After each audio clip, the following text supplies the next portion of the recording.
ایک اور اللہ کے ولی کا واقعہ سنو جنہیں آج پوری دنیا غوث سمدانی کے نام سے جانتی ہے، جنہیں دنیا غوث اعظم کے نام سے جانتی ہے۔ بہت اہم واقعہ آپ کے سامنے بیان کرنے جا رہا ہوں۔ اللہ رب العزت آپ کو اور مجھے حق بولنے اور آپ کو حق سننے کی توفیق عطا فرمائے۔ دیکھیں غوث اعظم کی شان، جوانی کا عالم ہے میرے غوث اعظم کا۔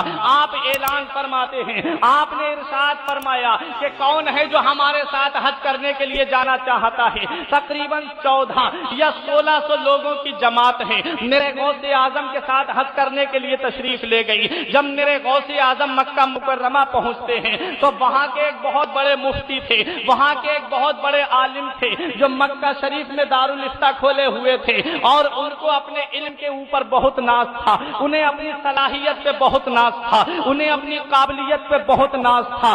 میرے غوث اعظم کو دیکھا، دیکھنے کے بعد بولتے ہیں بیٹا عجم سے آ رہے ہو؟ فرمایا ہاں میں عجم سے آ رہا ہوں۔ کہا بیٹا عالم لگ رہے ہو؟ فرمایا میرے غوث اعظم نے الحمدللہ میں عالم ہوں۔ انہوں نے کہا بیٹا ایک مسئلہ پوچھیں آپ سے، یہ مولویوں کی خاصیت ہوتی ہے، جب دو مولوی آپس میں ملتے ہیں تو جب بات چیت چھڑتی ہے تو آپس میں ایک دوسرے سے باتیں پوچھنے ہی لگتے ہیں، ایک دوسرے سے مسائل کو معلوم کرنے ہی لگتے ہیں۔ میرے غوث اعظم سے کہتے ہیں بیٹا ایک مسئلہ ہم آپ سے پوچھیں، بیٹا ایک مسئلہ ہم آپ سے معلوم کریں۔ میرے غوث اعظم فرماتے ہیں ارے آپ تو مفتی اعظم مکہ ہیں، آپ تو لوگوں کے سوالوں کا جواب دیتے ہی ہیں، ہم آپ سے ایک مسئلہ پوچھتے ہیں کہ آپ ہمارے مسئلے کا جواب دے سکتے ہو؟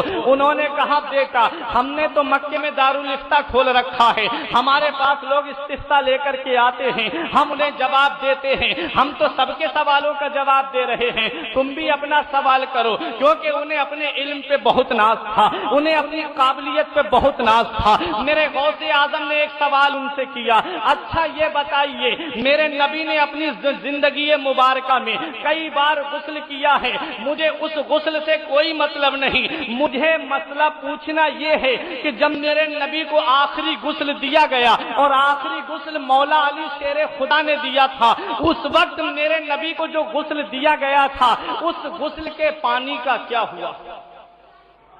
فرمایا وہ غسل کا پانی کہاں گیا؟ غوث اعظم نے پوچھا کہ وہ غسل کا پانی کہاں گیا؟ اب کسی کتاب میں پڑھا ہو تو جواب دیں، کسی کتاب میں دیکھا ہو تو جواب دیں۔ بولے بیٹا تمہارے سوال کا جواب میں سویرے کو دوں گا، صبح کو دوں گا بیٹا تمہارے سوال کا جواب۔ اب گئے اپنے کمرے کے اندر، حجرہ خاص میں گئے، کتابوں کو نکالتے ہیں، کبھی بخاری کا مطالعہ کرتے ہیں، کبھی مشکات کا مطالعہ کرتے ہیں، کبھی ابو داؤد کا مطالعہ کرتے ہیں، حدیث کی کتابیں چھان رہے ہیں، قرآن کی تفسیر پڑھ رہے ہیں، لیکن سوال کا جواب کہیں نہیں مل رہا ہے۔ بہت پریشان ہوتے ہیں مفتی اعظم مکہ، تمام کتابیں چھان دی، پریشانی کی انتہا نہ رہی، بے چین و بے قرار ہو جاتے ہیں کہ اس سوال کا جواب کیا ہوگا؟ ارے میں تو عرب میں رہتا ہوں، وہ تو عجم سے آیا ہے اور میں نے اس کے سوال کا جواب نہیں دیا تو میں لوگوں کے سامنے کیسے سر اٹھا کر کے چلوں گا؟ بہت بے چین و بے قرار ہو جاتے ہیں، نبی کے گنبد کی جانب رخ کرتے ہیں، نبی کی بارگاہ میں عرض کرتے ہیں آقا جو فلاسفہ سے کھل نہ سکا، جو دانشوروں سے حل نہ ہوا، اس مسئلے کو میرے آقا نے حل کر دیا چند اشاروں میں۔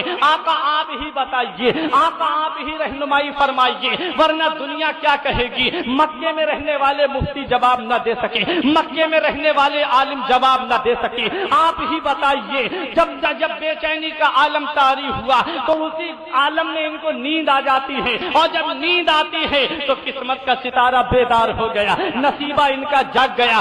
مدینے والے مصطفیٰ خواب میں تشریف لے آتے ہیں، میرے آقا خواب میں تشریف لاتے ہیں، ارشاد فرماتے ہیں بتاؤ تمہاری پریشانی کیا ہے؟ انہوں نے کہا حضور ایک عجم سے نوجوان آیا ہے اور اس نے مجھ سے ایسا مسئلہ پوچھا ہے جس کا جواب میں کتابوں میں تلاش کر رہا ہوں، کسی کتاب میں مجھے وہ جواب نہیں ملا ہے، حضور آپ ہی بتائیے۔ میرے آقا کے پیچھے ایک نوجوان کھڑا ہوا تھا، میرے آقا کا چہرہ انور اتنا نورانی تھا کہ میرے آقا کے چہرے سے نور کی کرنیں نکل رہی تھیں، اس نور کی کرنوں میں پیچھے کھڑے ہونے والے کا چہرہ نظر نہیں آ رہا تھا۔ یہاں آپ کے سامنے لائٹ لگا دی جائے اور پیچھے اندھیرا ہو تو آپ بتائیے آپ روشنی میں جب نظر بھر کر کے لائٹ کی طرف دیکھیں گے تو آپ کو پیچھے والی چیز نظر نہیں آئے گی. اسی لیے نوجوان کا صرف لباس چمک رہا تھا, چہرہ پیچھے سے نہیں دکھ رہا تھا. مفتی اعظم مکہ سے نبی فرماتے ہیں تمہارا سوال کیا ہے؟ بولے سوال یہ ہے حضور کہ آپ نے اپنی زندگی مبارکہ میں کئی بار غسل کیا, لیکن جب آپ کو آخری غسل مولا علی شیر خدا نے دیا, اس غسل کا پانی کہاں گیا؟ وہ غسل کے پانی کا کیا ہوا؟ نبی فرماتے ہیں تمہارے سوال کا جواب میں نہیں دوں گا, میرے پیچھے جو نوجوان کھڑا ہے وہ تمہارے سوال کا جواب دے گا. انہوں نے اس نوجوان سے پوچھا آپ بتائیے ہمارے سوال کا جواب. انہوں نے کہا سوال دہرائیے. مفتی اعظم مکہ کہتے ہیں سوال یہ ہے کہ نبی کو جو آخری غسل دیا گیا تھا اس غسل کے پانی کا کیا ہوا؟ تو پیچھے کھڑے نوجوان نے کہا اس کا جواب یہ ہے کہ وہ پانی اللہ نے آسمان پر اٹھا لیا اور اسے بادل بنا دیا اور اسے وہاں برسنے کا حکم دے دیا جہاں جہاں مسجدیں بنی ہیں. بے شک سبحان اللہ. وہ پانی اللہ نے آسمان پر اٹھایا, بادل بنا دیا اور اس بادل کو وہاں برسنے کا حکم دے دیا جہاں جہاں مسجدیں بنی. آج آپ جامع مسجد میں بیٹھے ہو, پرتا پور جیون سہائے کی میرے نبی کے غسل کے پانی کے قطرے گرے ہیں. نوری مسجد میں جاؤ گے وہاں میرے نبی کے غسل کے قطرے گرے ہیں. قیامت تک جتنی مسجدیں بنیں گی وہاں میرے نبی کے غسل کے پانی کے قطرے گرے ہیں. اب جواب تو مل گیا مفتی صاحب کو, اب تلاش میں ہے کہ وہ عجم سے آنے والا نوجوان کہاں ہے. آئے اب میں اس کے سوال کا جواب دوں گا. آئے ملے میرے غوث اعظم. اب مفتی اعظم مکہ دیکھتے ہیں میرے غوث اعظم سوال ہی نہیں کر رہے ہیں ان سے, اور جب سوال نہیں کیا تو انہوں نے خود کہا ارے بیٹا وہ کل والے سوال کا جواب نہیں چاہیے تم کو؟ میرے غوث اعظم نے فرمایا مل گیا. بولے ہاں مل گیا. فرمایا کیا جواب ہے؟ کہا سوال یہ ہے کہ نبی کو جو غسل دیا گیا تھا اس غسل کے پانی کے کیا ہوا؟ اللہ جواب اس کا یہ ہے اللہ نے اس پانی کو آسمان پر اٹھا لیا, اٹھانے کے بعد اسے بادل بنا دیا, اسے وہاں برسنے کا حکم دے دیا جہاں جہاں مسجدیں بنی ہیں. اب ہم آپ کے سامنے کوئی مسئلہ بیان کریں یا مولانا سراج صاحب کے سامنے کوئی مسئلہ بیان کریں, یہ کہیں گے حضرت کون سی کتاب میں لکھا ہے؟ کہیں گے نہیں, کہیں گے دلیل تو دیجئے کون سی کتاب میں لکھا ہے یہ مسئلے کا جواب. میرے غوث اعظم نے فرمایا کون سی کتاب میں دیکھا, کون سی کتاب میں تم نے پڑھا؟ جب یہ کہا تو مفتی اعظم مکہ کہتے ہیں تمہارے سوال کا جواب مل گیا, بس یہ بہت ہے. فرمایا نہیں حوالہ دیجئے کون سی کتاب میں ہے؟